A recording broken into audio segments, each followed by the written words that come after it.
Soul Brothers Podcast presents.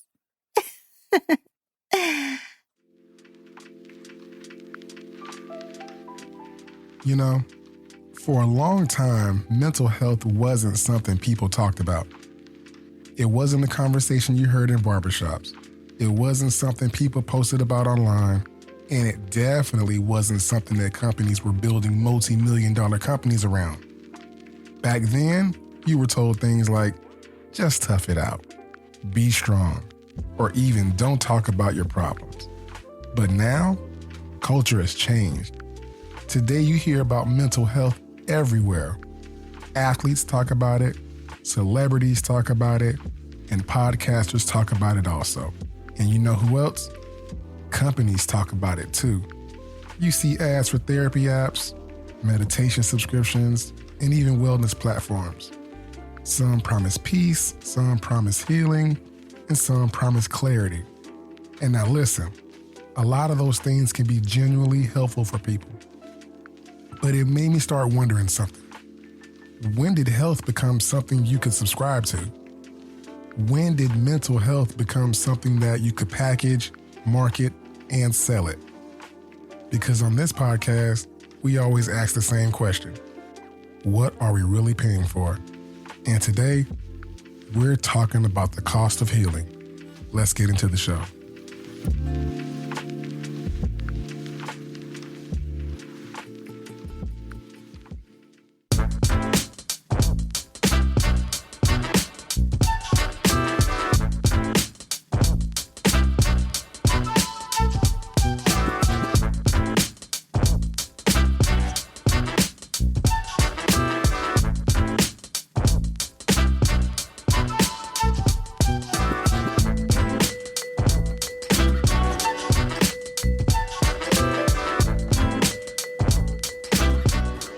You are now listening to The Cost of Culture. Welcome back to the Cost of Culture podcast. I'm your host, Christopher, and on this show, we break down the price of things that are shaping our culture, from sneaker drops to gaming to subscriptions, even to the meaning of money itself. But most importantly, we ask the question that nobody stops to ask. What are we really paying for? Sometimes it's money, sometimes it's time, and sometimes it's attention, and sometimes it's something deeper. And today, we're talking about something that affects almost everyone. Mental health, the rise of therapy platforms, the wellness industry, and the way companies have entered the conversation about healing. Not to criticize people who seek help, because that's important, but to ask the bigger cultural question. Where does support end and marketing begin? Let's talk about it. For a long time, mental health was treated like a secret. People dealt with anxiety alone. People dealt with depression quietly. And people felt like talking about it made them weak. But over the last decade, something changed. Athletes started opening up. Tennis star Naomi Osaka stepped away from the competition to protect her mental health. Even NBA player Kevin Love spoke openly about panic attacks. When moments like that happen, culture shifts. Because when someone successful says, I'm struggling too, it gives other people permission to say the same thing. And honestly, that's a good thing. We need more conversations like that, because healing doesn't start with the product, healing starts with honesty. I mean, for a long time, people believed that strength meant never breaking, but the real strength is saying things like, I need help.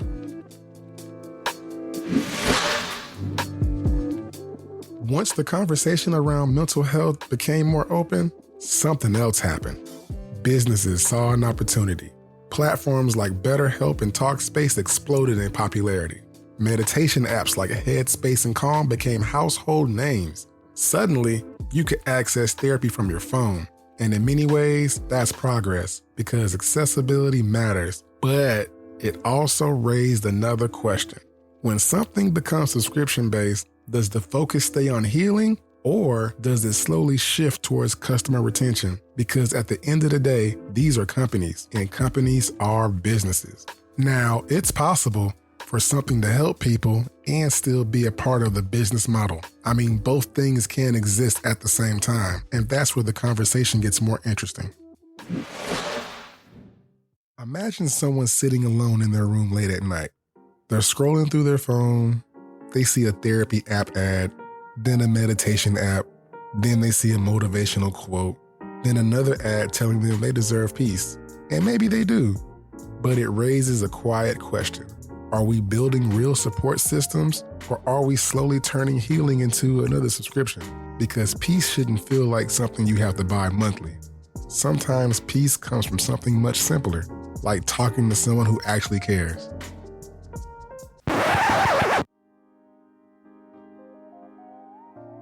And before we continue the episode, I want to show some love to one of the partners of the show. If you haven't checked out Pair of Thieves, you're missing out. They make some of the most comfortable socks, underwear, and basics I've ever worn. And if you're like me, you know the difference a good pair of socks can make when you're moving through the day. Right now, listeners of the Cost of Culture podcast can get 15% off their first order. Yes, 15% off your first order. Just use the code BC-ChristopherH368 for 15% off. The link will be in the show description. Go check them out and support the brand that supports the show. Let's get back to it.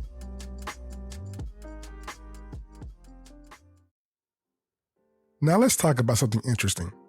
Mental health language is everywhere now. You hear phrases like protect your peace, prioritize yourself, healing journey, and even self-care. And those ideas can be powerful, but companies have also learned something more powerful. People just don't buy products, they buy feelings. And what feeling is more powerful than peace of mind?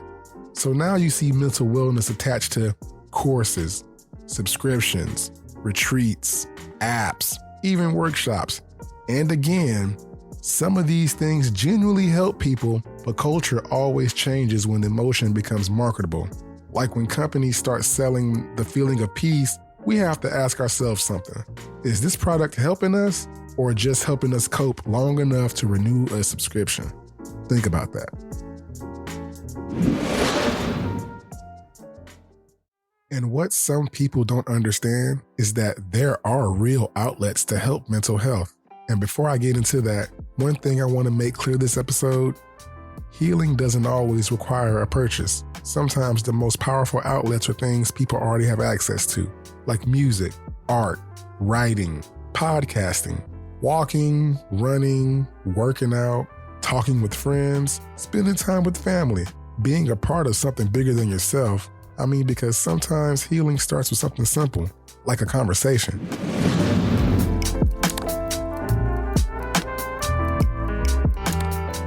And before I go any further in this episode, I want to share something with you. Because when we talk about mental health on this episode, I don't want it to feel like I'm speaking from the outside looking in. Because like a lot of people, I have good days and I have bad days too. There are days where everything feels clear, I feel motivated, and I feel like things are moving in the right direction. And then there's days where things feel heavy, days where my mind starts to wander in circles, days where the pressures of life, responsibilities, and everything else just feels like a lot. And in those moments, one thing I've realized is how important it is to have someone who will just listen. Someone who doesn't judge, someone who doesn't try to fix everything, someone who just lets you talk. Because honestly, if I hadn't had people like that in my life at certain moments, I don't know where my mind would have taken me. There are moments in life where things felt dark enough to where I might have done something drastic. But when those thoughts crept in, there's something that always kept bringing me back. I think about my friends, I think about my family, I think about my girl, and most importantly, I think about my kids. I think about the fact that if I wasn't here anymore, I'd be robbing them of something that they deserve, a father. And that thought alone reminds me that no matter how heavy things feel in that moment, there are people who need me, who need you, who need us. There are people who love me, who love you, who love us. There are people who would feel our absence in ways that we might not even realize. So when I talk about outlets and support systems and conversations, I'm not just saying that as podcast commentary. I'm saying it as someone who understands how powerful it is when someone is willing to listen. Sometimes, that one conversation can be the thing that keeps someone here for another day.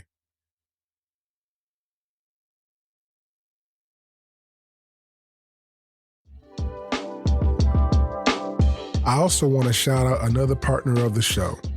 If you're someone who likes energy drinks but wants something with clean ingredients and great flavors, check out Dubby Energy. It's smooth, it tastes great, and it gives you that boost without the heavy crash. Listeners of the Cost of Culture podcast get 10% off every order when you use the link in the show description. Again, use the link in the show description.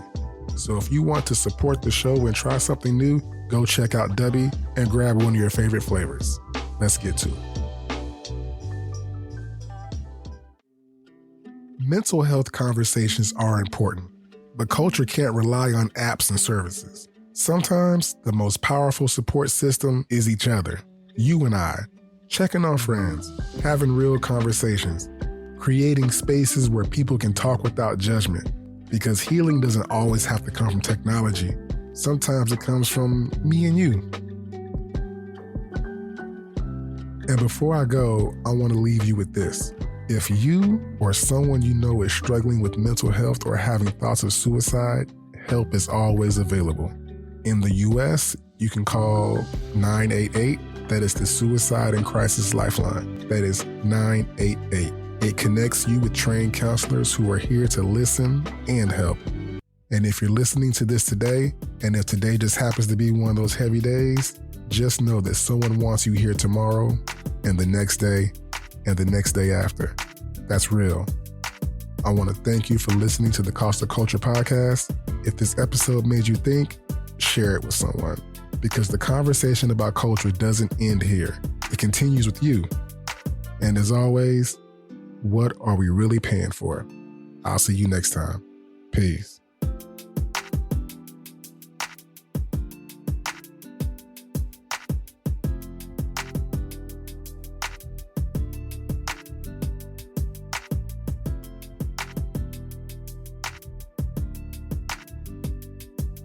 Like, subscribe, and follow The Cost of Culture.